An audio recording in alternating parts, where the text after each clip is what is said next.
Welcome back to the Weekend Warrior Show Recap Podcast. I am Ty from the Unemployed Architect, sitting down today with good friend, fellow musician, Ryan Edward Wolf. That's me. Yep. How we doing? Doing pretty good today. How about you? Oh, you know, same old, right? Busy. Always. So, what's that? Always. Exactly. You get to see it firsthand how my schedule is. It's crazy, dude. He's so busy. Besides the waking up at 2 p.m. Other than that, it's pretty busy from then until I go to bed, which is really late. But my times are just different than most. So about from 2 in the afternoon until 6 in the morning. Well, right. Well, 5. Come on, 4 or 5. It depends on the night, but that's fair. You know, my days just have to be a little different because my You're a busy man. Yeah, but my shows are in that like peak performance time. So from anywhere from 6 to 2 a.m. I got to be ready to rock. So yeah, I feel you. Even with the teaching and stuff, it's later in the afternoon, so it's like my days are all shifted funny, and that makes it definitely weird just to interact with because not many. Well, you're kind of on that schedule right now, all right? Sorta. You're kind of just going with the flow with things, right? But yeah, it's been pretty crazy. I've had the Madiota Media videos come out, and those are dope. Yeah, that's been exciting. I had 2 of the 5. I think there's 2 more that'll be on the Facebook, Instagram, and there'll be 1 just YouTube exclusively. So I've been waiting for these to come out forever. So. Minus the sound being there, like they just sound great. But the way the guy that sets up his the studio just looks awesome. It looks great. High quality cameras, the multi-cam, it's cutting, which I think some people don't realize how big of a difference that makes. Just one shot as opposed to bouncing it around. Just such a way more interesting. And that was cool of you to be on there because there's a lot of really interesting other artists that are featured on there. Yeah, one of the big ones that just was on there was Miles Nielsen. Do you know who that is? Mm-mm. Oh, the name sounds a little familiar. Right, because Rick Nielsen from Cheap Trick is his dad. No way. Right, so his son, who I've opened for a few times, I've done sound for a few times, and just a fantastic musician. That's cool. Yeah, I think that's a big one to get in that studio because I think that'll get his name out there, Yeah, I was watching, Dan Hubbard's performance on there this morning, and I thought that sounded great. There was another girl, Tae, T-A-E. Yeah, she was really good. She was really good, and I like how they switch it up just a little bit for each person that's on there. They'll change the lighting, or they'll just rearrange something ever so slightly. And I think it's an ongoing... he's constantly upgrading everything, so it's every time he's probably got new lights, or I saw recently they painted the floor black to kind of give it a different. Interesting. I'm sure there's some technical reason that it would be good to be black, but yeah, it's cool to have those out. I just shot kind of another one of those with Middle of Nowhere Music this last Sunday, which I'm excited about that because it's gonna be way different vibe. It's kind of just shot in a bar. Has still really nice cameras. It'll still be a multicam, but it was a lavalier mic and a clip on my guitar. And I know you played a couple. Did you play the new Magic song? Yeah. Okay. I played Will Magic Find Me was definitely one of them. I did a brand new song. Well, I don't play it out much. It's called Wings. It's pretty new for me. Right. And then I've heard a little bit of that, and I'm excited about that. Really cool guitar work. And then also Logan. So those are the 3. I don't know if they'll do all 3. I think they'll probably do 2. I threw the Wings in there at the end just to see if I could do it because I've been playing it every once in a while, and it's I can usually get through it, but it's kind of a mess. So I wanted to see if I could kind of, and I think I did muddle my way through it pretty good. So I don't know if that'll be the one that comes out, but I'm excited at least to get an audio version. I think it's interesting too. Lyrically, the song, it connects to the title, but the fact that it's Wings and it has sort of a McCartney feel to it almost, know. I wouldn't have got that vibe. So really? Yeah, cool. I kind of got that vibe from listening to it. Awesome.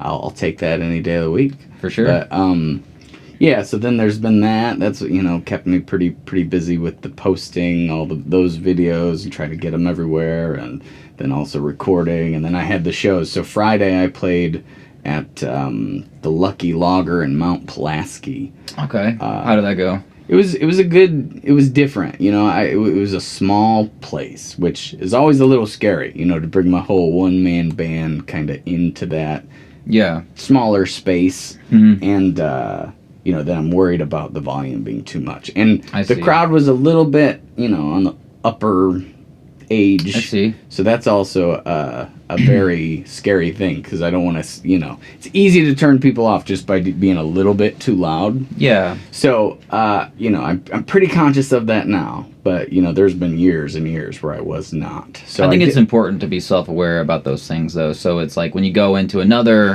environment similar to that, kind of like, okay, I need to adjust this, bring this down, bring this up, so forth. It's definitely that, but there's an amount of experience that I think you have to do it so many times to really pick up on, or maybe you can, maybe you can just take my advice on it, because I've done it so many times if you play in a small place. But it's almost a lesson you have to learn. Yeah. And I feel like it's a thing that, even if you're not the best musician, if your volume's killing somebody and you're an amazing musician, and then your volume's good, not killing anybody, but you're not, maybe just more average, they're gonna book the average person that keeps the volume toned down, right? 90% of the time, in my opinion. That makes sense. Yeah, just because it's you don't want to drive people out the door, so it doesn't really matter how good you are if the volume is intolerable. I guess is what I'm trying to say. You want more people sitting up front. Right. Well, you want to bring them in, right? You don't want to push them out the door, because... Exactly. But, so I was a little scared of that, and then that part turned out fine. It was not a super busy night, but the crowd was really awesome. That's cool. They were engaged the whole time. There was a few times where I was, doing, a solo, and they'd just be, clapping in the middle of it, woo, which nice. I don't get that so much, which... I get people who clap after the song, but there's something about when people clap kind of egg you on while you're playing something like that. That was like my dad at Cadillac Jacks Saturday when you were doing your solo stuff. Right.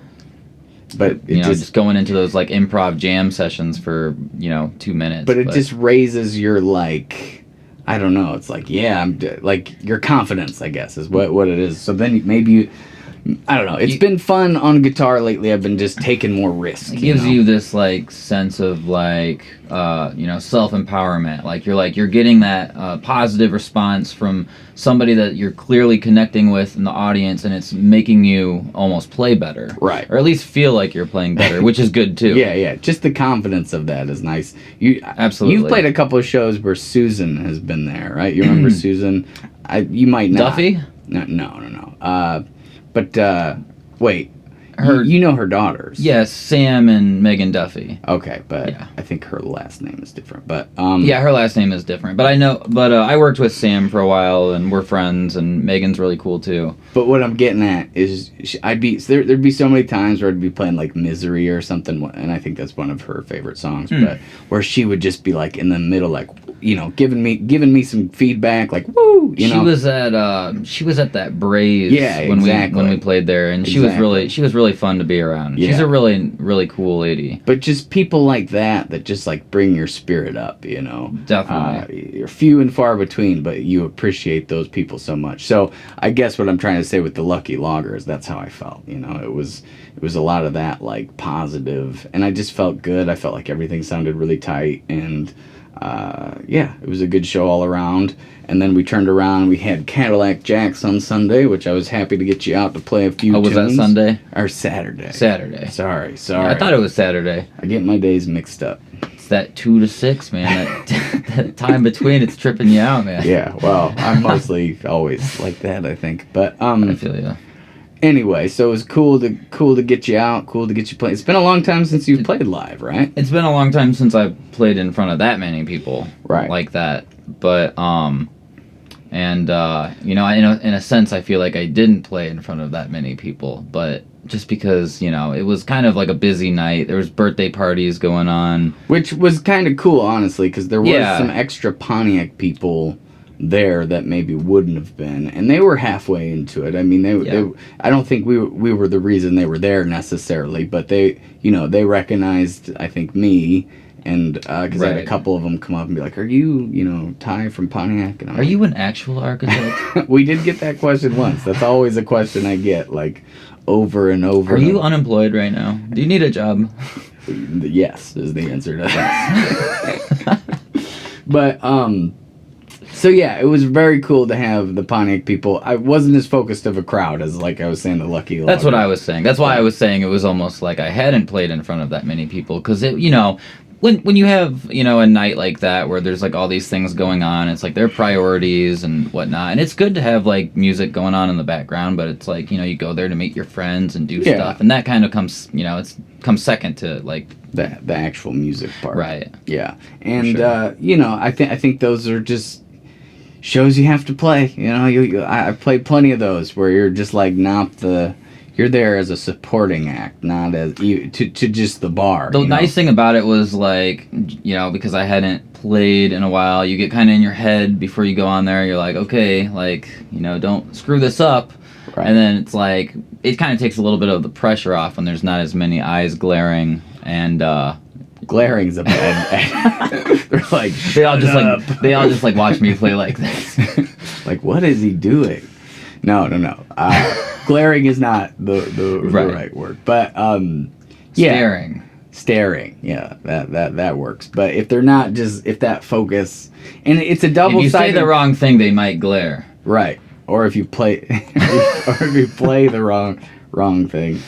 For sure. But yeah, it was definitely a little bit less focused, but I don't know. I feel you like you don't want to be playing Daniel Johnston songs to a crowd of middle-aged. Well, we'll get into Daniel Johnston. We have to, because that's my guy. But so I was gonna say it was like really, really solid start for me on the Cadillac Jacks. Like I did. Maybe it was just because you and Mike and Cassie were there. Yeah. But like having you guys, and it's like the same thing with Susan. Just having some people in your corner, kind of. It was nice to see some familiar people, and yeah, for sure. But so it gave me a little confidence boost at the beginning, and I took maybe a few more chances than I would have. And my dad and my stepmom came out, and they were really into it. So I was excited They were really about into it. Yeah, it was fun. It was nice to see them. I've only been back in town for a little while, right. So it was good to have them come out and buy me drinks. Right. But so you played originals. What you did a couple covers though? What were the covers? Let me think. So one cover that I always do, just because I love the song, I love playing it, it feels good, is the White Stripes classic "We're Gonna Be Friends." That's what you opened with. Which a lot of people always confuse for a Jack Johnson song, which I find really interesting every time, because I guess his version is pretty popular, but I always think of the White Stripes version. Yeah, I think they're both great. I mean, yeah. The White Stripes has a little bit more abrasive sound, I think, than Jack Johnson's. Pretty mellow, pretty laid back, but they're like two sides of the same coin. Like they're they're same song, same feel, but just one's like super chill, super mellow, and one's even easy to play too. Right. Well, you do a good job of it. I've seen you play that a bunch of times. And I think the crowd usually enjoys it. They're like, I know this song, even though it's been maybe a little while since it's been out. I was really excited to play that folkier rendition of "Smells Like Teen Spirit." Yeah, that was. Because I'm such a huge Nirvana fan. Just a fan of Kurt Cobain in particular. Just his story. He's almost this mythical person. I find it so fascinating. But his songs are hard to sing. A lot of them, at least. Because it's like he has no technique, so he's just belting these he's belting things that in the wrong way that you probably shouldn't be singing them that way, and you can injure your voice that way. So I'm always like, how can I take this and make it more folky and something that's easier to sing? Because if it's easier to sing, I think that's the goal with a lot of the covers. I think in general, you got to figure out the way that works for you, and sometimes just experimenting with things like that, you'll come up on something that's just cool and different, And I think that song has a cool vibe acoustic. It's just Yeah. different, folky, kind of. For sure. But and then you did mostly originals. Or you did I did All My Lovin' by the Beatles. and you did one other one, the low. So I did Bridges and Balloons by Joanna Newsom. And Joanna Newsom has been a big favorite of mine for a while. She plays the harp, and she Very interesting. it's like an acquired taste. Let me tell you, she has a very squeaky voice. It's almost like a fairy in the woods kind of thing. Comes out and starts singing. But she has an album out called Milk-Eyed Mender. It's one of her early albums, and it's just fantastic. It's a fantastic folk album. The lyrics are like crazy interesting. Well, I just think, it's different. Which is good. It's creative. It's abstract. It's, her vocal style doesn't sound like anybody else's, and it's a pretty cool thing. It's hard to say, I think, for a lot of people. It's hard, yeah, for sure. It's hard to get to that point where they're like with her, you're not going to listen to her and be like, oh, you kind of sound like, and then insert artist. We get that a lot. I get that a lot. People trying to come up and connect with you. And I always find that interesting, though. Like, especially when it's like somebody that, you wouldn't expect them to say, or like somebody you don't even listen to. Right. I've had that a bunch. You see, I always get like, artists that I'm usually trying to basically sound like. Yeah, which Mike Emmons pointed out the Nirvana connection before he even played Smells Like Teen Spirit. Right. His first glance at you, I think he got that vibe with the long hair and the denim and all that. Looked very you looked very 90s. And I had the cardigan on. Yeah. Well, that's classic. Classic Kurt, right? Yeah. He liked his cardigans. But yeah, I think that it'd be easy to be almost offended. I think some people get offended when, they're like, hey, you sound like this in this, or you just sound like this one person specifically because, you're trying to be original. But I usually just take it like, they're trying to make a connection with you. They're trying to give you some point of reference where they're connecting with you. I know, I get Kanye West a lot, and I'm just like, what? For me, I'm the one who said that. But that was you? Yeah, that was you, I guess. Okay. But anyways. Anyhow, so yeah, I don't know. Like we were saying earlier, it's interesting, especially for me to do the show like Friday and then to do the show like Saturday. Friday, I feel more like I'm on the other side of a movie screen, or like doing the live at State and Water, where there actually was like cameras pointed at me and there was a live studio audience and they were all just staring at me quiet. You could hear a pin drop, Right. But you can hear the applause at the end, but throughout so that kind of show is so different. A lot more pressure, but a lot more reward, I think, with that too. Definitely. And for sure. Maybe I don't know if I would take as many risks in that setting. It's hard to because you feel like, when people are dead silent and they're listening to you, that you could hear a pin drop, so you could hear any mistake that you make as well. So it's a little tougher for me to take play a 5-minute long guitar solo kind of feel for something like that, as opposed to I'll just screw around. There's a lot less you get away with, or like even want to attempt, because you're just like so focused on performing the song well, you don't really feel like it's necessary to add anything. Just like nailing it is the main key. Yeah, and I think that's kind of my mentality for those types of shows. But doing so many shows, you get the full spectrum, and definitely you try to appreciate every different one for what it is. Like I can try, like a show like that, I can try a song and just see what happens. Sometimes maybe I haven't played it in 7 years, or brand new, like I just wrote it, just learned it, something like that. It'll just be like, let's just throw it out there, see what happens. And sometimes it goes bad, but if you don't, the at least bad in my opinion, which is different than bad than other people's attention.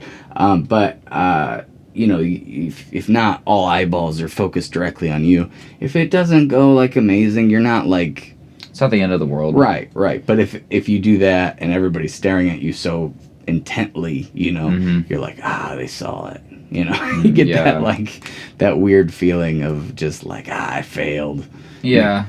But anyway, both are fun. You just have to kind of learn how to appreciate both. So And then Sunday, I was saying that earlier. I did the middle of nowhere music. I was trying to say that that session's going to be a lot different than the other because it's just a lavalier mic on my vocal and then one on my guitar. It's different. So it's going to sound super raw. Like it's no like I feel like the Madiota Media and the State and Water, the State and Water I get to use my pedal board, so that's kind of how I sound live, I would say more. The Madiota didn't use a lot of my pedals, but there's still a good amount of like effects on, like he put some verb and stuff. This one's gonna be just like straight, like dry kind. I'm sure I'll put a touch of That's verb. a good sound though, like every once in a while, just to do like no effects, just like yeah. dry, I mean, raw.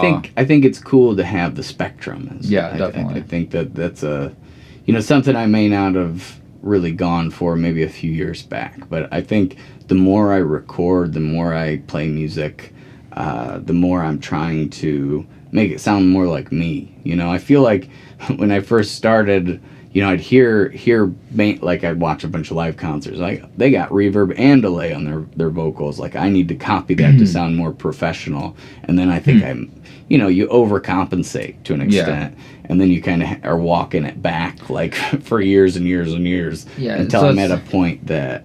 It's like one of those things, like even with recording, you like listen to it and you're like, how did they do that? It's like, the same thing, really. You're trying to crack that puzzle. Exactly. Speaking of recording, let's get into the new album that you've been working on. So it seems like every time you come here, you just like, I got to record a whole album. There's just something inspiring being over here, just like hanging out with good people, hanging out with, great musicians, and like this is just like a really cool like, environment for that, just because like it's got all this cool like memorabilia everywhere. And I just always feel really inspired. There's guitars in every room of this apartment. And are just, when you bring yours here, it's just like, I mean, it's and pretty me, I just leave mine laying all over the place. Yeah, I'm always afraid when I step on one, I'm not going to feel bad because I tell you to put it in a stand. You got to be careful when you open the fridge because you never know what's going to fall out. Yeah, I mean, it's like Ryan's uke. Yep. And I mean, our apartment's pretty bad even when you're not here, but you brought what, 3 more instruments? I'm glad I can add to the pile, so. A little bit. 3 instruments, right? That's how many you brought. Let's see. 1, 2, 3, 4, 5, 6, 7. No. There's 3, yeah. 3, all right. So, I don't know. And then this room, I don't know, it is a creative space, but it's like, it's small, and you got to constantly, like, depending on what I'm doing, I have to shift things around. Sometimes I teach, sometimes I practice, sometimes I want to play the drums, sometimes, which is awesome that I have the capability to do all that stuff, but and it's fun when there are 2 drummers in the house, so we can bust out the electric, the drums, and just go into an improv jam session whenever we want. Did that the other day, which was fun. Pretty fun. Yeah. I mean, we wrote a song in like 2 minutes. You wrote a song. Wow. I played the drums on it. I mean, I'm not a drummer by any means. I just like to play if I can, and I feel like playing drums tightens up like my foot drums when I'm like there's something different. There's some different like connection between just playing percussion on a song and then because your feet kind of follow your acoustic or your guitar. Definitely. When I'm playing live, but when I'm playing like just straight drums, I'm a lot more focused on tempos and things like that. So it's being more consistent. So I feel like that does tighten up the because I can kind of, if I do it enough, I can feel it when I'm playing live. Like I can feel like where I'm speeding up, where I'm slowing down, and it's just fun to play drums. It helps you keep that rhythm too. Yeah. So you keep the rhythm as best as you can. Song's gonna sound better. Right. And I think, live, you're always going to get a little bit of variation on that. I think it's super impressive that you do all that drum stuff. I mean, I try, I can do it a little bit. You can do it. I could do it if I, really worked at it. Right, which is what I had, that's what I had to do. A lot of my songs, I don't hear them with the percussion, which I think a lot of your songs, you do hear percussion that comes in at times, whereas mine, just, I don't really, and sometimes it's different, but usually you've been really focused on the... Folk. You've been really focused. I've been focused lately on my folk album. Right. So the last time you were here was just straight acoustic guitar and vocal. Yeah, so last time I was here, What was like that was like what in the fall last? I don't even know. I don't remember. I'm No, really- that was actually at the beginning of the summer actually when I started working on that. But yeah, I came over here. I recorded my pretty recent album, my previous album, whatever, No Place to Be, which was 7 songs, just acoustic and vocals, and that was as raw as like I could possibly, that's the most rawest album or any music in general I've ever put out. No Definitely. effects or anything like that. Just what I would sound like, just like sitting next to you playing. And it really does sound very cool, and I think it was inspiring to kind of hear it. And I think the new album that I'm working on now is basically I just took what I liked about that and then just expanded it, yeah, just a little bit. So there's let's talk about it. I'm really excited. You got about some it. guests on this album. Yeah, so So far, yeah, I'm trying to get a couple more people on board, and I have reached out to some people, and they seem to express some interest. But yeah, I got Alex Gerard from Fantastic guitar No player. Robot, Crazy. and what he has done, he's done 2 songs, and they just sound terrific. I mean, he does not miss a beat. This guy is extremely talented at the guitar, and he writes really good songs too. Yeah, his originals are great. Right, and yeah, he's just, overall great dude. And then I worked with Janae Thomason from Hot Sauce Universe. Her and her husband Jay are Hoping to get Jay on the track, maybe. right, That'd and be cool. He's a I've next reached level out. guitar I've player. reached out to him, and that's all I gotta say. I'm really excited. But and Janae, yeah, she did a song, and it just sounded terrific. She's got a great voice. the harmonies were excellent. Definitely. I'm really excited. I mean, I just feel like these songs are just more like, I've been putting more like thought into what I want to say. Not that I didn't do that on my last project, but it was sort of a different vibe. It was more of a road trip vibe. This is almost like coming home and, really like sitting with your thoughts and like wishing the sun would shine more and, loss and love and all those themes. But, I'm really excited. You've heard some of the stuff I've been working on. Some of it's really like I would say epic as well. You got that new song that I mean, not like we were saying, not everybody might like, but right. It might grow on you. It's a little bit relentless. Yeah. And I wanted to. I mean, that was completely intentional. I wanted it to be sort of this weird mix of like. I really like Animal Collective. That's one of my favorite bands, and they have a folkier album. They call it Freak Folk, but they have a folkier album called Sung Tongs, which is still as crazy as you could, if you know Animal Collective, you know. But I wanted to do something that was a little bit like that. So that's where that inspiration came from. I wanted to have a 4-minute song where it's just like the lyrics just never stop, and you kind of get swept up. Yeah, it's a very, like, the story, and it keeps you engaged, even though it's a longer song. Right. And it's fun to kind of follow along, and I think that one's a lot different than a lot of the other stuff you've put out. And I did that's one cool. on the piano the other day. Yeah, that was interesting because to not have an actual piano, but to get it to sound pretty so close. unique and good. I wouldn't say it necessarily sounds like an actual a grand piano necessarily, but it has its own unique vibe that just doing it on the the keyboard I have. Well, we listened to a Daniel Johnston song the night before, and that just really inspired me. He's a super inspiring writer and just guy in general.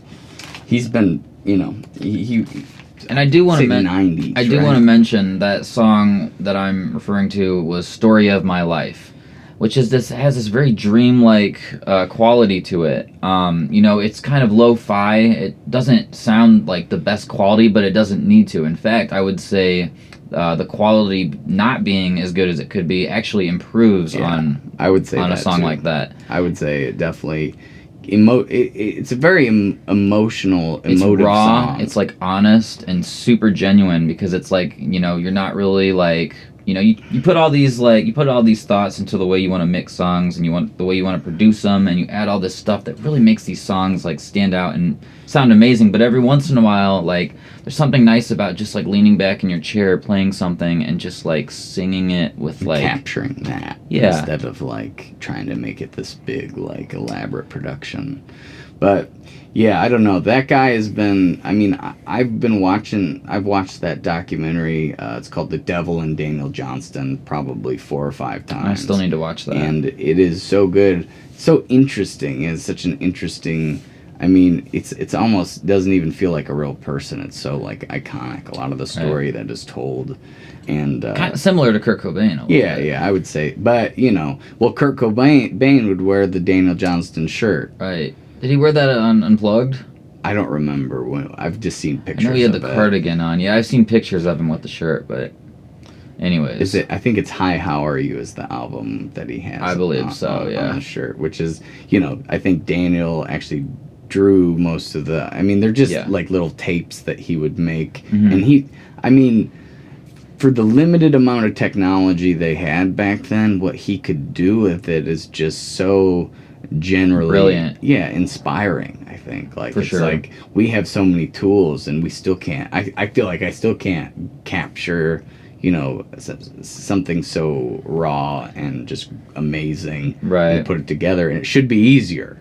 I got to a point where I was just like never like 100% satisfied with how like my songs ended up, like, because it's like you hear them in your head, you work on them for a while, and then it's like you're just like, why can't that one part just sound like this or whatever. So I just got in the habit of just like not really thinking about it too much. And I think that there's sort of that's a double-edged sword, because it's like in one hand you get like more done writing songs, which I've always said this, but your output in the songwriting department is staggering. I mean, Thanks, I can man. come up with a song like maybe once every 6 months, maybe I'll get 2 every once in a while, but most of the time it's a long, like, tedious, strenuous process for me to like actually write a song and feel comfortable. And then I feel like I have to play them out a bunch to get like comfortable with the way my vocals should be, because I'm just kind of sussing out, like, I have, like, when I'm writing, I have like an idea essentially,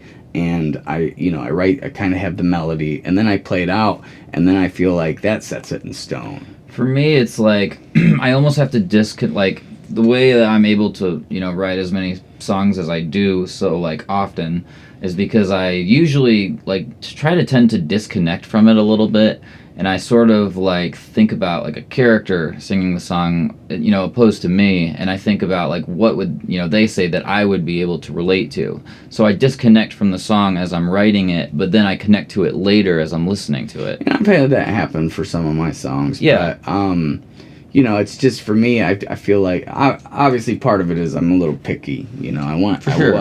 I feel like... Nothing wrong with that, man. Well, there is and there isn't. Just like there is and there isn't with, I think, the way you do things. Your output's so high that it's hard to, like, hold on to a song sometimes for you, I feel like. Because you write so many that, like, there are songs you've had that I've really liked that I might never hear again because you just forgot them, or you, like... Forgot to play them. Or... yeah.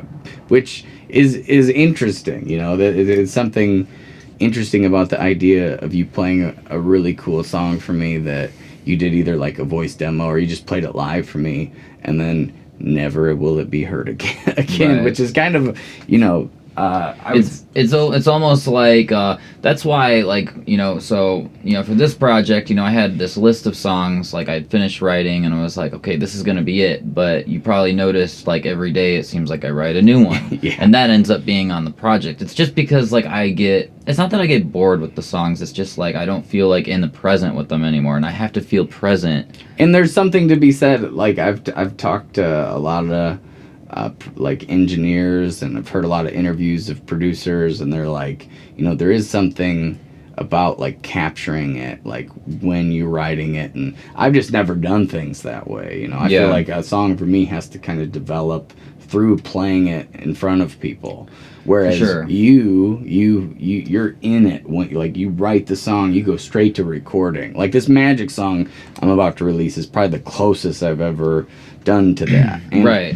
There was something cooler about it. I think it's just for the fact that I'm not used to doing it that way, but being more like in it a little bit. I'm just like, I've been excited about that Magic song since you showed it to me, and I think it's really cool that I got to go to Eclipse the other day and stop in, say hi to Eric, and see you work on that song. And you had some helpful notes too. It's really come together. I'm excited. We've talked about a video a little bit about it. Yeah, I think we'll probably try to shoot one where you kind of, if you don't mind, maybe editing and directing and all that. For sure. I mean, I did the Mighty Vermilion for the Unemployed Architects. Right. And that was great. And that was a lot of fun to make, and I just think overall that turned out really nice. Yeah. It definitely adds for the song. The old quality iPhone that I used to have. Yeah. Well, now I got this fancy one, so hopefully we'll be able to do something even cooler. But we'll see what happens. I mean, music videos are weird. They're just hard to... I mean, I don't know. That's one of the things we're talking about with the Daniel Johnston, is he made his own videos on VHS. Which I sort of like it because, like, when we did that Mighty Vermilion, we were just trying a bunch of things and seeing what worked. Yeah. And in a way, the way we did that, how we were just kind of, like, making up as we go along, it almost made it better than, like, what we could have ever written down on paper for a song. There's definitely some shots in there that we would have never got to. Right, and we got lucky because there was that fog one day. It was like a good day to... I think also just lighting-wise, I think that's a better day to do video, but also... That would have been around this time, like 6 years ago. Yeah, you were trying to figure it out the other night. I'm so bad with time. I believe it was 2017. But I have to go back and check it out, because I don't remember. Well, you should check it out. Anyway. Go check it out. Anyway, so I'm excited, but it's just so interesting that Daniel Johnston was able to do all this stuff with... I mean, he would record stuff on tapes, and he would come up with interesting sounds. He would do all his album art. He would, it's just like a super creative guy. For sure. And he never really... that's what the documentary is about. He never really totally made it. I mean, there's definitely a lot of people who appreciate him, don't get me wrong, but he never got to the level of like Kurt Cobain or like those iconic, people. And I mean, part of that is because what he does is weird. It makes you wonder if, like, someday, like years from now when we're gone, if people are going to go back and listen to our music to that same level of fame.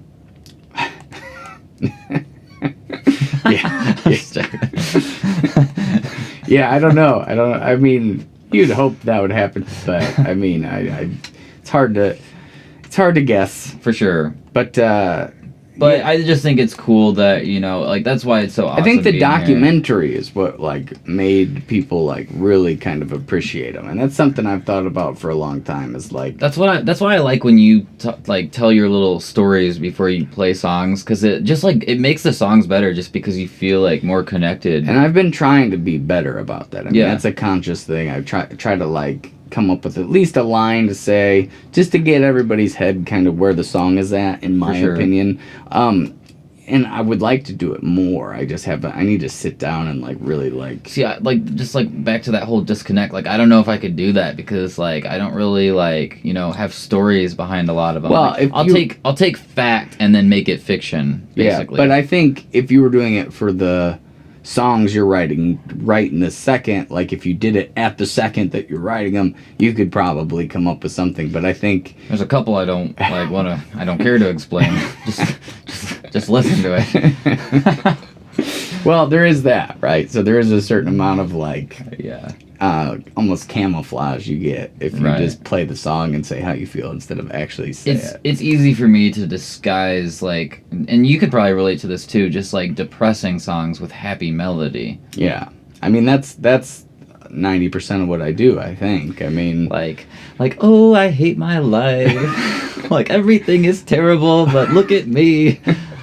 This is something I've probably talked about before, but it's like, if you listen to my songs, sometimes you would think that I'm a very unhappy person. But you got to remember that the things I'm writing are the things that I need to get out. So it's like it's not like if I'm just happy and cool, then I don't feel like I need to get anything out necessarily. You know what I mean? Like, I have to feel something to write something. Yeah. So I think, maybe it could be misconstrued as me being just a miserable. But I do have happy times. There are happy times sometimes. But to be fair, I mean, the sun has not been out hardly in 2 weeks, and it's gray. Maybe outside. that's why you're writing so much. Maybe it is. Maybe that sun is what screws me. Well, I don't know. I think it screws a lot of people. This time of year is just hard. Yeah. There's no holidays to kind of look forward to, if you even look forward to holidays. I think some people don't even do that. And then Used to. it's just and then it's just cold. And I feel like winter is just now like full-fledged, so it feels like we got 6 months of darkness before we get back. I know it's not quite that, but that's what it'll feel like. I've never looked forward to the 4th of July more. Yeah, in my entire life. I mean, I'm on like May 15th. Like, that is where, for me, it's like I know it's gonna be warm, at least pretty consistently after. I'm just ready May. for arrowhead hunting season. Right. Last time I went to the creek, just like the leaves were completely covering the creek bottom. Couldn't see any rocks or anything like that. I'm just like, oh, come on. And now snow. So yeah, well, and you just don't want to be outside when it's like this. And I think that's it doesn't stop me. Like, I bundle up. The cold bothers me a lot more now, just because coming from Texas and Oklahoma, where it's in the 60s and the 70s, even in the wintertime.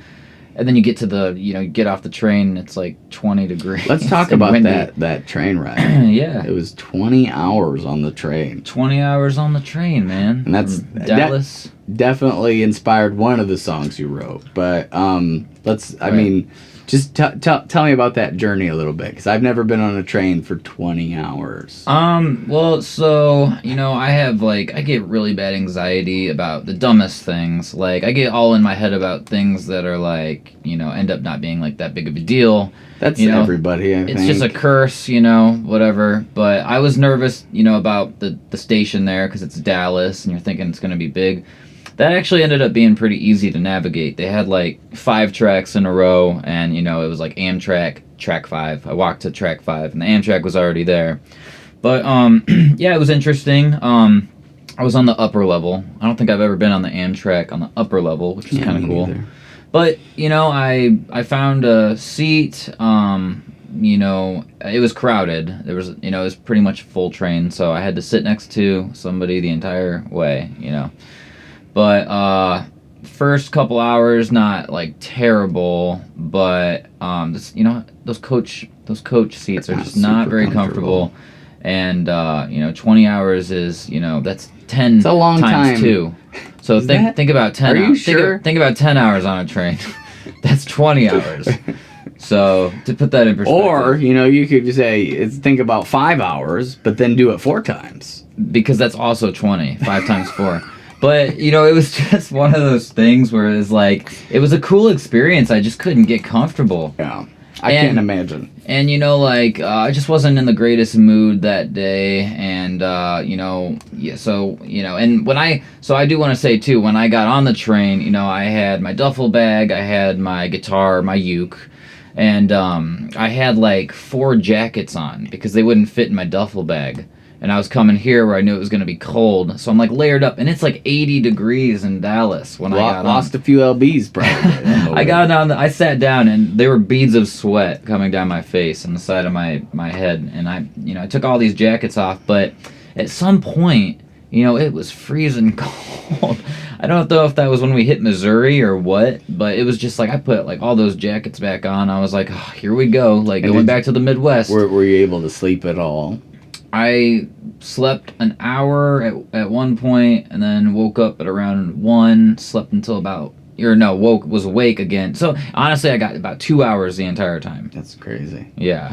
Very uncomfortable. Yeah, it was uncomfortable, but there was this one lady I sat next to who, she was really friendly. She was drinking wine and going on and on about her kids the whole time, which, by the time, she got off the train, I knew everything about her life. Yeah, I knew all of her kids' names. I knew what they did and what they liked. And, but she was really friendly, and, it was a little annoying, but.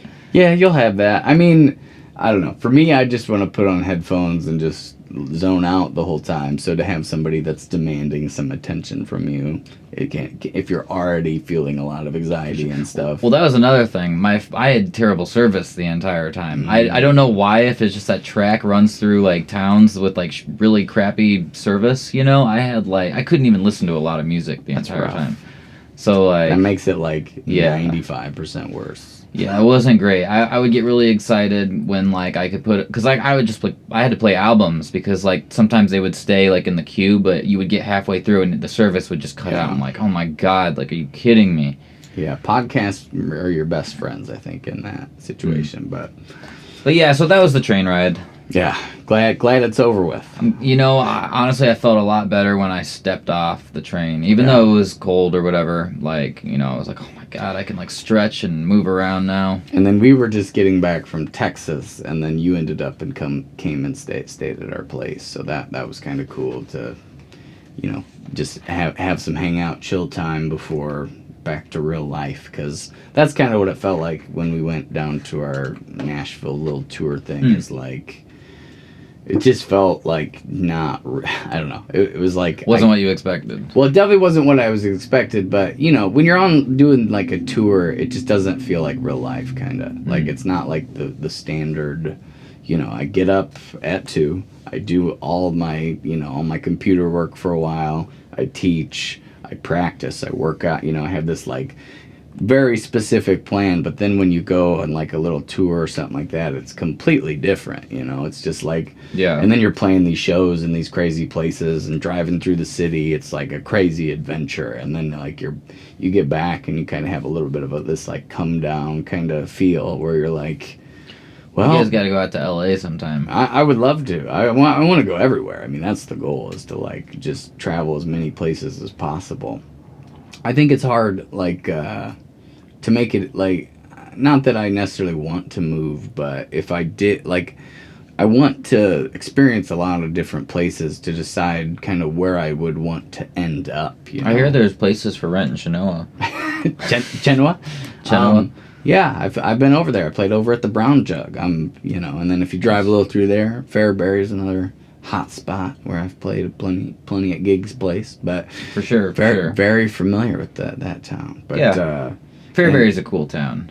I like it. I mean, all those little towns. That was the thing about Mount Pulaski, you know, on Friday. It was a small town, but they appreciate when you take the time to like stop there. I love those small town vibes. Right. It's just a different mentality, because, you know, they might not get exposed to a lot of different... I really enjoyed when PK's was still where it was, and, you know, just coming out of that building and like you're right there in the square, and like the, you know, the old courthouse is just like right there, and it's just, you got that square. It's just so cool. Like, especially when they light it up at night. Yeah, PK's was always a really fun place to play. I haven't been to their new location, but... I believe that's where the corner junction used to be. You played there as the corner a long time ago, but those shows were wild. That was way before I even knew anything about anything, too. It's so crazy to think back on those shows, like trying to do sound for myself, and Blair was there to help me, and he you know, he knows... He would always know a little bit more than I did. Shout out to Blair. Yeah, Blair. He just had a new single come out called You're So. So if it's Apex Overdrive is the name that he goes under. He records it with our buddy Jeff, and Jeff's been working on a song with me currently called Digital Soul. Jeff's just a super great guy, has an amazing ear. He did a song for me. Yeah, he's a few years back. Mixed and mastered. Yeah, he's really good at what he does. And he's been upgrading his gear and everything, and he's been pretty into it lately, so it's been pretty fun. And anyway, so he releases songs with Blair under that name, and they have, I think, 3 out currently under Apex Overdrive. What was the other one that you showed me that was like really good? Test 5. Test 5. But that was a scratch track essentially. Okay. But I mean, I don't know. All those songs just give me this really nostalgic feeling, because we used to play those live all the time. I thought Test 5 sounded fantastic. Yeah, there's some cool things. I hope he steals from how we used to perform it, because there's this one part in that one where he goes, and I know, and then I echo it. That's really cool. And That's cool. There's a couple little things that it's just like I hope, because I think he did that for Your So a little bit. Like there were some harmonies I used to sing that I think Jeff added in. He's got a really cool voice. Yeah, very solid, just all around, great Smooth. musician. Yeah, I mean, his guitar playing is it's different than most people, because I don't know that it's as maybe. He has his own style. Exactly. It's a unique style to him. All of great. us have that, but I'm saying like his tone is like he might not be like the best technical like in shred, but his guitar playing will sound better than most just because his tone is so dead on. And he's really good with his pedals too. I know. Well, that's why his tone is dead on, because he's like obsessed with tone. So getting that exact right overdrive, or that, maybe doubling up the overdrive, or, getting the compression, getting the delay, he's so dialed into all that stuff that, it's very like kind of in the vein of The Edge from U2, but like just, maybe more crazy than that, because he's just so like, anyway, I always, loved playing. Not to mention Blair. He's just like, a super friendly guy too. Super like, friendly, very good performer. He like, he's always, very animated and rocking. And yeah, miss playing with him for sure. But I'm glad that he's still. Where are you, Blair? Where are you, Blair? Come home, Blair. But I'm just glad that he's still recording, and I'm glad that, we're still good friends. We still talk, pretty regularly. But that's awesome, man. But, I do miss, I wish that I could almost just get him over here to jam, not even like that. Because it used to be, have all these shows. There was a while where it was just me and him, or me, him, and Lo, and, we'd always have to be preparing for a show. Anytime we're around each other, we're either playing a show, preparing. I feel like it would be cool just to get together and just like, we know hundreds of songs together. And Blair, I would like to work with you sometime, dude. Like, well, maybe we could collaborate on something. Yeah, maybe you could send him one of your songs. I'd be a guitar player on it. Maybe we should do that. But we'll see what happens. You never know. I have a couple that, you still need maybe some guitar players on. Definitely. Oh, I played on one. Yeah, I forgot about that. Yeah, let's talk about that one. No, don't listen to him. It sounds good. I don't know. I've tried playing the slide guitar, and I'm not a slide guitar player. But it gave it a really nice, sort of like beachy, almost like whimsical sound to just an otherwise acoustic song. Yeah, and I think that's kind of what you're doing with all the songs. It's like, it's pretty much just you and a guitar, but then it's like one or two just slight additions on top of it. I wanted to do something where just like I could get, together with a bunch of other talented musicians and just like have this sort of like collection of songs where everybody could sort of feel like maybe they were a part of in some way. But then it also, I think, adds to this. So it's like so mutually beneficial, because, they're excited to be a part of it. But then you're showing off what they can do, and then also it makes the song better. So, it's so many parts that kind of come together that's, like, pretty cool. Definitely. Yeah, I'm really excited. And that Rain Cloud song, I think, I'm thinking about doing a single for that song. I don't know if I'll release it as a single, but I would like to do a video at least for it so I can have it, come out when the album's ready. Which I don't know when that'll be, because I want to get it mastered. Right, which is always kind of a challenge. And and hopefully there's a couple people that I could work with. I talked with Jeff about possibly doing it, and hopefully he's still down to do that. Yeah, he seems to be in it right now. He does. He likes to. He does. He goes through phases, so he might get really after he gets done with some Blair stuff and some of my stuff. He might take a 2-year hiatus, but I think I need to check out some Allman Brothers, because I haven't listened to a lot of the Allman Brothers before, and he said that one of the songs like had strong Allman Brothers. It was the guitar playing of Alex, I think, ultimately that made it sound that way, because it's very like. Which is funny on that song, because that was like the one song where like I referenced Dylan. Like, yeah. Which when you started this album, that was kind of your thinking, right? Like you wanted it to be kind of changed. Yeah, I started off. Well, I started listening to Bob Dylan's album, Bringing It All Back Home, and I'm so used to listening to a couple of his other albums in particular that I didn't really give that one as much credit as I should. And I was listening to it, I'm like, oh, this is fantastic, and it inspired me. I was like, I'm gonna do an album similar to this. And in the process, you always, I feel like you can relate to this. Like anytime you try to sound like somebody, you just end up sounding like yourself in the end, which is a good thing. I think very much. I mean, unless that's your thing. Like we were talking, Greta Von Fleet, love that band, but they do sound a lot like Zeppelin. I mean, that's kind of their thing, which is cool. I think it's kind of a cool thing to bring that like vibe. Just don't ever be like if Zeppelin's playing, you can't ever say like, oh, I love this Greta Van Fleet song, because people might kick your ass. Yeah, I don't think people would kick your ass, but I think that they might say I don't want to be your friend anymore. A harsh word, but I mean there's just some. It's uncanny a band like that. They sound so close, and that's like their thing, which I don't think is your thing necessarily. It's sounding like Dylan. I think it's sounding like Woof. Right. I'm gonna stop singing like this and just start singing like how I should sing. The whole album should just be like you doing that impression. You should do a whole album like that, just like a 4 or 5 EP. Just gave me an idea to re-record all the vocals. I wouldn't be surprised the way you do things. You get kind of a wild hair, and you're just like all over it. I think also too, like I tried out some like different voices on this album that I wouldn't normally like sing in that way, just to give it a go. Yeah, it's just like a change up. Yeah, for those songs, I feel like it doesn't sound like your traditional vocal. Yeah. But, they're kind of more vibey songs to an extent. Like, and I feel like your vocal almost needs to not have... Because there's one... sorry, I'm so bad with song titles. But there's one where... Oh, that one? Yeah, that one. You sing kind of more laid back, and it just, it adds to the vibe of just the overall song, I think. For sure, yeah. Well, it's the one I play on, which I don't even know. Rain Clouds. Rain Clouds. Can't do the titles. Yeah, it's just the one that says Rain Clouds over and over again throughout the song. So I shared, sometimes I share songs to a few close friends that I know, or I think listen to like the kind of music that I like, and a lot of people keep saying Raindrops when I like mention that one. They're like, yeah, I love this Raindrops song. I'm like, excuse me, what? And then you're about to get... I'm just happy when people listen to my song. If they know the title, that's a bonus. But I don't expect anybody... Well, I threaten their lives. I do.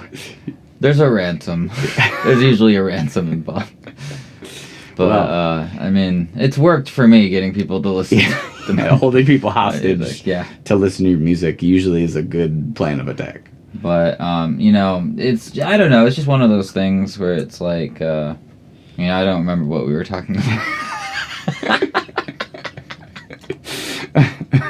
We're talking about the titles of your songs, and we were talking about how I played on that one. See, the titles that we forget the names of? See, I forgot. Yep. It's all connected. You meant to... It's full circle. You meant to do that. For sure, dude. But, so I'm excited about your new album. We don't know when it'll be done. It might be a month. It might be 6 months. It might be finished tomorrow. Could be. It might be finished recording tomorrow. No, I don't think it'll be... My goal is to have everything finished, like, recording within, like, the next, like, probably 7 to 10 days. And you're getting there. I think it's doable. It's been 8 days now. I think I started writing technically everything on the 16th. It started recording on the 17th. And let's see. It's the 20... It's like, the 22nd, 23rd, I believe. No, it's 24th, 5th. Oh, it's the 25th. Yeah. So, whoops. We're really good with days around here. I started writing on the 16th, started recording on the 17th.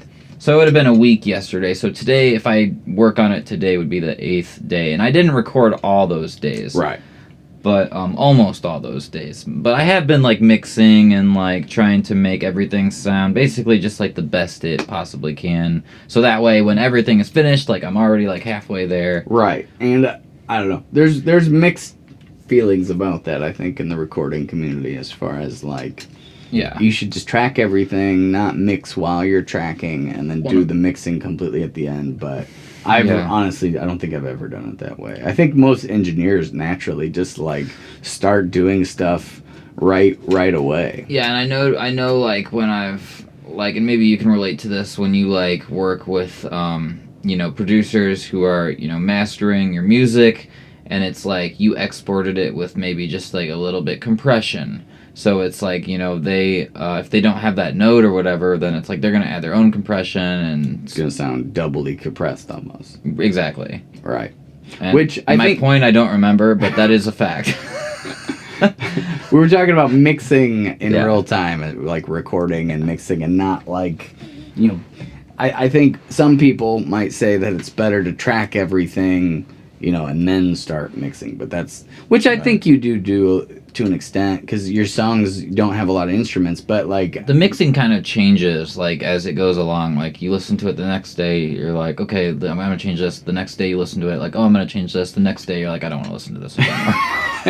doesn't take long.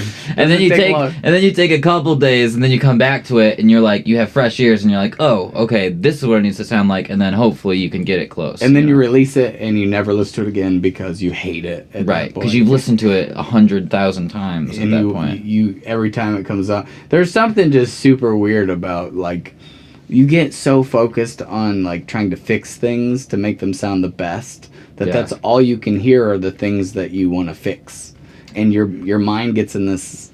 It's a lot of it too. Like you probably know this. Like you'll hear something one day, in a couple days you're like, I don't hear it now. Yeah. If you give yourself an ear break, you but it's hard to do, especially if you're in the middle of it. I mean, that State and Water album, it was nice because there was a lot of songs on it, so I didn't have to like just listen to the same one over and over and over again. But with the Magic song, that's kind of I'm like I love the way it's turning out, but it's gonna be hard for me to really like imagine what it would be like for somebody who had never heard it before, to hear it that first time. I can't get in those shoes anymore. I have no objectivity at all, and frankly, I'm sick of it.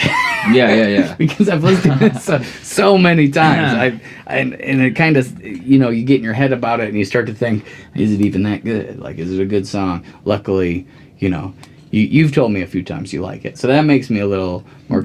Yeah, no, I think the new songs, especially that you have in the works, are just great. I'm really excited to hopefully like get some video work done to a couple of those. Yeah, that'll be cool. But and I think it's cool. I think it's just cool like when you can like hear like the subtle changes from an artist like as time goes on. Like you might hold on to one thing, but you might add another or take away another. So it's like you're always trying to perfect, that sound, and I think it definitely shows like the maturity, like in your newer songs lyrically. I just think like you can see that growth, which is so fun. Like I love when artists like change things like that. And I don't know, I think there's something to the extent when I first put out music is like I just wanted it to be, competitive with like music on the radio, and like so I think some of your uniqueness gets whitewashed when you have that in mind, which there are things I probably hate about my performing and stuff that other people might actually not everybody for sure, because you can never please everybody, but there are some, like, it's hard to appreciate your uniqueness when it's whitewashed, and I don't know that I'll ever appreciate my uniqueness, but I think there are other. Were you just gonna see how long? Were you just gonna see how long till I stop? I'm good now. All right, you're really hydrated. You're ready to go. For sure. Oh wait, you gotta go to the bathroom. But yeah, there's like this certain amount of like I want people to think I'm good enough to even do this in the very beginning. So it's like, and I think you hear this. One band I think about this because I read some interview one time was Dave Grohl from Foo Fighters. When he put out his first solo album, he was talking about how he would hide his vocal a lot. He would tuck it away, do a lot of doubles. That's an interesting story because he did like, he wanted it to sound like a full band or whatever, and it was just like him. Like, yeah, it was all him. Right. And it is a super cool album cover. I've always loved the album cover with the laser gun or whatever it is. Right.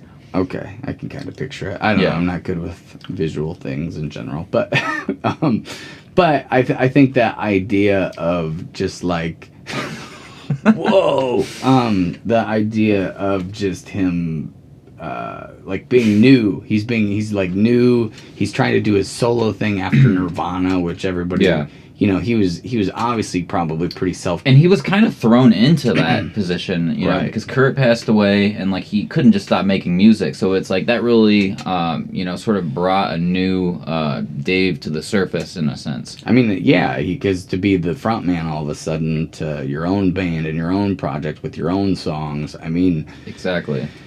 wild. But I think what he was saying was even Dave Grohl was self-conscious of his first album and did things that kind of whitewash it a little bit, and then, you know, eventually you kind of figure out, like, I think the more you can keep it kind of true to how you sound, the more unique it's going to be, and the more you is in it, kind of, if that makes sense. And I don't know, do you have any songs that you just like loved at one point and then you like just like can't like go back and listen to them anymore? of my own? Yeah. Oh, my whole everything I've ever put out is hard. I still do it. I'll still force myself to do it. But I kind of, you know, if I'm in the right state of mind, I can kind of appreciate it to an extent, you know. It just has to be like, you know, the perfect situation. Like, a lot of times I put them all on like my Spotify playlist, and then like I like to hear how they come in compared to, you know, songs I actually listen to all the time, and be like, that was a little, you know, maybe mine sounds a little bit more high indie or low indie or muffled, or, you know, you're hearing it in this big mix of all these songs that really jump out to you. So there's every once in a while where one will come on, and I'll be like, I'll just let it play, because usually I make it about 30 seconds before I hit the next button. But it's interesting because like I remember when like we became, you know, friends, like you wanted me to show you the ropes on the iPad stuff, and like I used to like think, you know, they sounded pretty good, but like you go back and like listen to some of those songs, you just like it, they can't even listen to them. Well, I think part of that too is like you would probably just do them so fast that like you didn't have time to really overthink them, and I think there's definitely something to be said about that. I have an interesting question for you. Do you remember like before you like found your voice? Like, do you remember that like time period? Like, I mean, I still feel like I'm still finding it. You know what I mean? Like no, that's a good point. I mean, that's interesting. I've tried to get there more, you know. Yeah. I do feel like everybody when they first start is kind of emulating somebody, but even, you know, you're putting it through your filter. You know, your filter is going to make it not sound exactly like that person no matter what. But then it's just like, you know, slowly losing those things maybe a little bit, and maybe not all the way. I think to an extent I'm always going to be pulling from, you know, the bands that inspire me. But I think one of the things I think I've developed the way I sing differently just because out of necessity, because I need to be able to sing for 3 or 4 hours straight. Yeah. So I mean, there is something you have to like learn how to be comfortable. Do that. Yeah, you can't be yelling every song, you can't be singing wrong every song. So I think in doing that you kind of discover what works for you, and that's kind of develops what your voice is. But yeah, I still think my voice changes quite a bit. Like I just did a little Coulter Wall cover, and yeah, that sounded terrific. But it's like that's a whole different range. I don't usually mess with, you know, that low bass. You know, that's funny that you mentioned that song too, because like I feel like these like, you know, sort of like the folkier songs, like I feel like is really fitting for your voice, and I think your, you know, Will Magic Find Me song almost has like a little bit of that folkiness too, and I think it's just so fitting. Yeah, I think. There is something to the idea. I think when you first start, like if you just listen to my talking voice, it's not the highest. You know, it's more of a baritone. I think ultimately that's what I sang when I did my 1 year of chorus in high school. I almost want to hear like a new like folk explosion, because like I love listening to folk music. Like it's so simple, like it's relaxing. Well, I mean, we had that one. I think around the time Mumford and Sons came out, and they had some songs on the radio, and then I feel like right after that it was like a folk explosion. All the pop songs were folk songs also. I just feel like the kind of songs like that we write aren't like, you know, they're not like super like out there, and I feel like there needs to be more interesting music out there for people to be like, oh, this is like, you know, different, you know, sort of thing, because everything sounds, you know, pretty close these days. Yeah, I don't know. It's you can't guess what's going to be the next thing, though. You know, so that I think, you know, some artists might get caught up trying to predict it's gonna be folk. trying to predict it or trying to force it, like you're saying. But I think that you can't predict it. You just got to do what you do, and maybe that time will come around again, and that'll be when you get like a little bit more notoriety for what you're doing. But I think just being true to what you like, I mean, that's gonna come across. You can't force yourself, like you can't force yourself to do like a funk song if you're not into funk music. True. I mean, you shouldn't do that. Right. I don't think. I mean, unless you want, if you want to, that's great. I mean, if you try it and it sounds good and it fits, then albeit, and it's interesting and whatnot. But I think trying to follow trends, is what I'm trying to say. Is like, I don't know that that's a good spot to be as an artist. Just trying to go with whatever's popular or whatever you think's going to be popular. I totally agree. Like, yeah, for sure. I think a lot with like the kind of TikTok culture, there is a lot of that. Like people see what's popping, and then they're just like, I'm gonna try this, But yeah. And I think that's good. I mean, that can be a good thing for beginners, like when they're trying to like figure out their sound. Yeah, I think that's exactly true. Is you're figuring out like we were talking about just before, just figuring out your voice. You kind of have to try a bunch of different things to figure it out. Of course, you could cover Michael Jackson songs too, though, and it'd be the same thing, or just like any artist, really. I mean, it just basically, it all comes down to what you like and like what you're gonna be the best at, what is true to you. Whether that's folk, rap, hip-hop, folk, it can be anything. Hip-hop, and anything. Maybe, did you mention hip-hop? Rap. What about hip-hop or rap? Hip-hop and rap, that's a whole nother subgenre there. Right. But R&B. R&B. Anyway, I think, it's hard to appreciate your value. You know what I mean? Like, it's hard to know what it's not like I guess it is. It's kind of your thing. Like, what's your thing as a musician? What's the thing that sets you apart from everybody else? I'm gonna play the recorder pretty good. Pretty good recorder. Pretty good recorder player. What? Some hot cross buns? Some Mary Had a Little Lamb? I can do this. I go into the 6 solo on Twinkle Twinkle Little Star. I improvise a little bit. It's a pretty good one. Yeah, I'm still working on the ending, but. You could also say ABCs. Same ABCs too, yeah. But and like 10 Christmas songs. I can do a lot of Christmas songs. But I remember they used to have like you go to the bookstore and they would have like recorders with those like little books. Do you remember that? No. Oh, well, I guess I'll go. Yeah, I already thought it. Anyway, we can't have bad language on this show. Right. It's really important that we keep it clean, because all the listeners will. I know. But I don't know. It's just like a weird idea because you don't know what your thing is. You know what I mean? You don't know what you think sometimes. You think you do, but I think without the outside world kind of looking at you, like sometimes I just wish people would just tell me, I like a lot when you do these things and maybe not as much when you do these things, and like then I could identify. But it's like you kind of got to figure it out yourself to an extent too. Yeah, definitely. But I would say writing songs would be one of your strengths as far as that goes, like being able to just write anything all the time. That's one of the reasons I like that new song so much, is because it's the train one. Oh, the train one. Because it's so free flowing, and like you do a lot of funny things kind of with the lyrics, and you make them very engaging and interesting. And I've never heard anything like that from you really before. I mean, you could kind of say New Year's Fantasy, but not really. I mean, it's kind of, I would say, like along the same vein maybe, but similar. But it's definitely different, you know what I mean? More relentless, I would say. And like New Year's Fantasy, like I wanted the ending to be relentless with that, those 4 lines that just keeps repeating until the very end. That part. But I wanted it to be like almost like because Low the other day showed us that song by High Ren. Oh right. Where he just goes on and on and on, and I was just like watching him. I'm like, wow, I really can't play my instrument.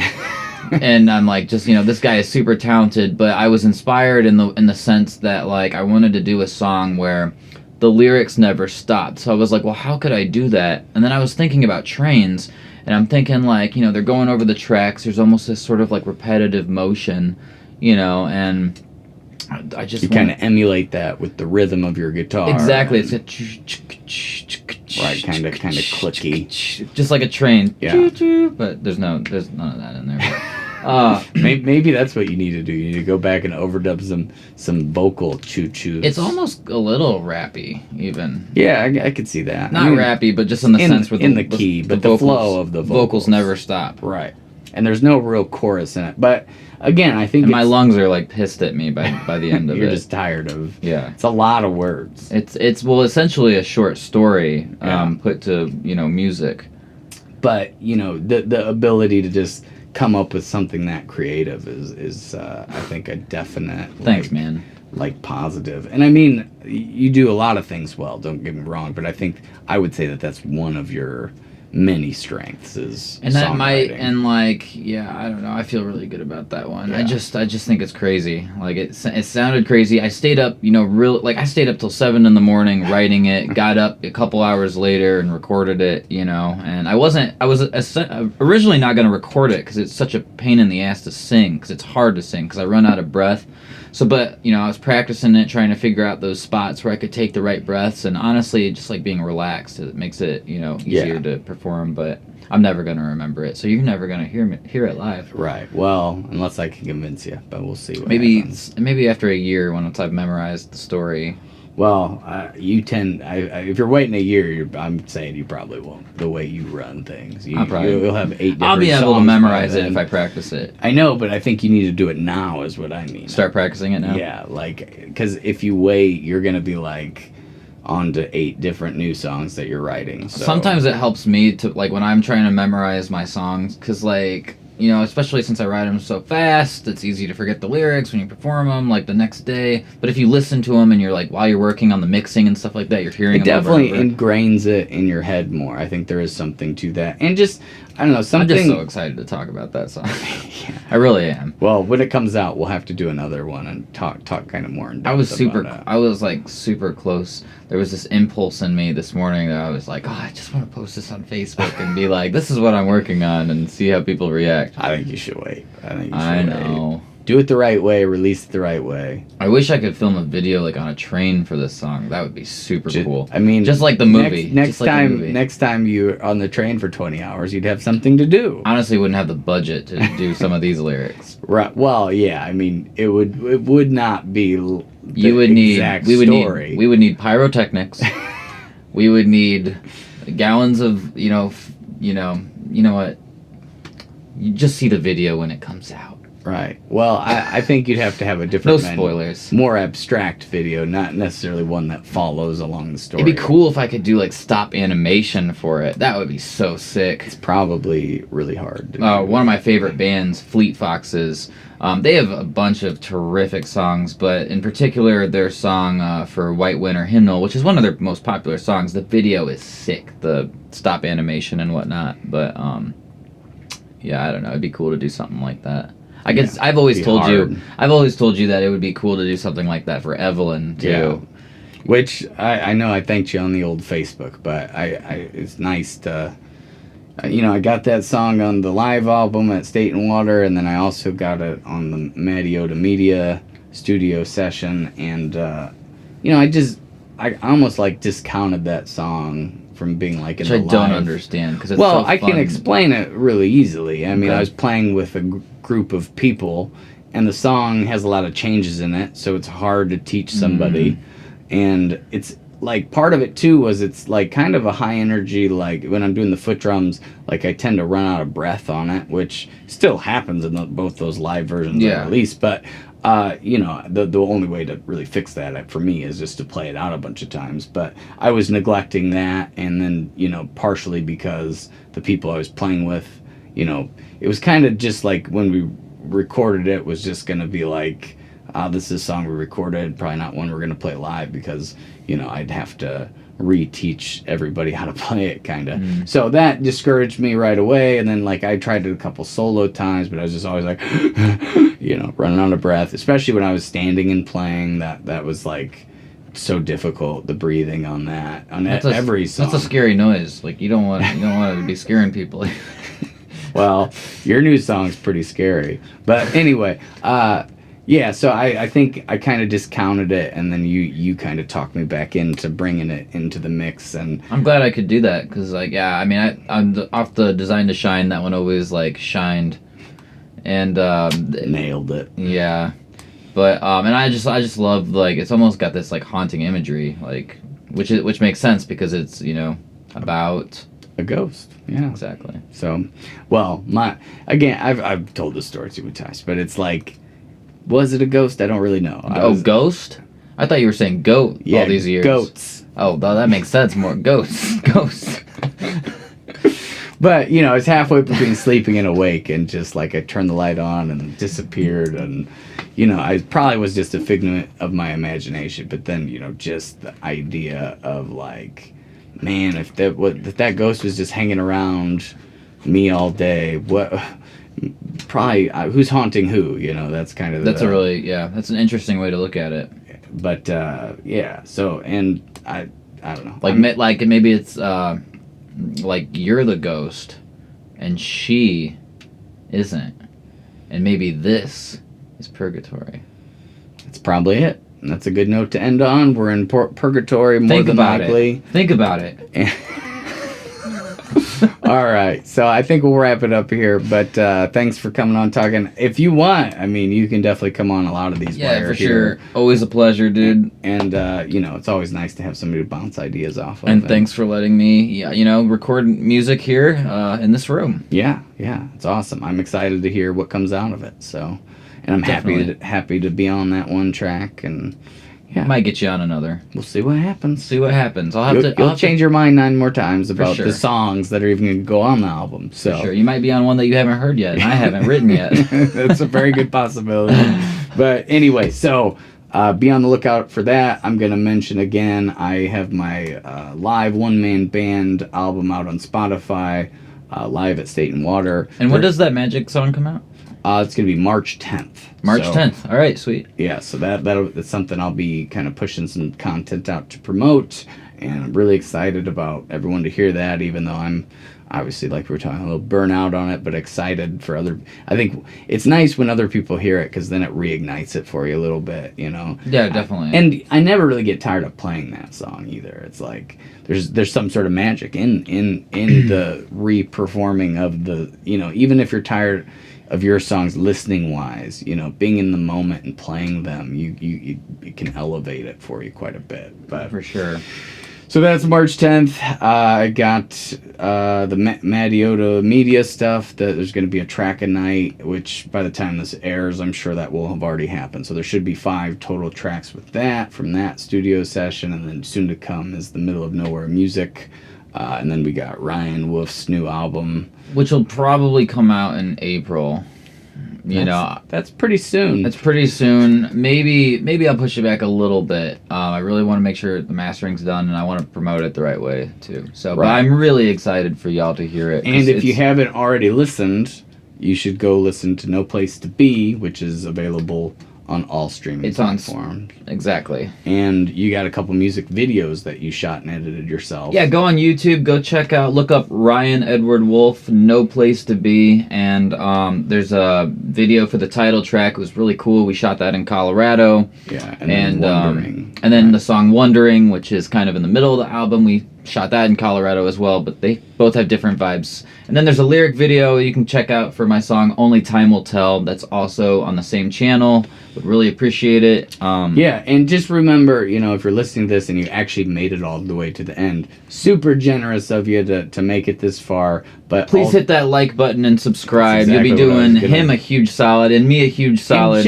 And just be generous with that stuff to anybody all the time. Like, I find myself sometimes I go through stages where I'm not doing it enough for other people. It's such an easy thing to do that just helps people out, and it makes people feel good. Just hit that like button, share something that you enjoyed. I know that that's like an afterthought for a lot, even for me a lot of the time, where it's like, oh, I really enjoyed that, and then you just like don't even hit the like. You definitely don't think about sharing it, but for sure, you know, it helps us out so much in a lot of different ways. And if we have to, next time we'll do some magic and right. Well, that's keep coming. Things interesting. It's coming. But anyway, appreciate anybody who takes time to listen, and we will talk to you next time. Have a good one.